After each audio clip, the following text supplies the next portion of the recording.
You ask Tiger to solve. This deals with linear equations with one unknown. The final result is x equals 22/3. Let's solve it step by step. Group all x terms on the left side of the equation. Subtract 3x from both sides. Group like terms.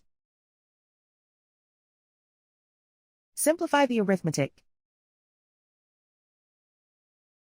Group like terms. Simplify the arithmetic. Group all constants on the right side of the equation. Add 4 to both sides. Simplify the arithmetic.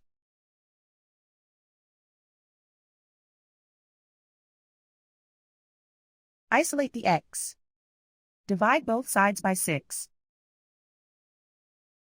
Simplify the fraction. Find the greatest common factor of the numerator and denominator. Factor out and cancel the greatest common factor. And so the final result is x equals 22/3.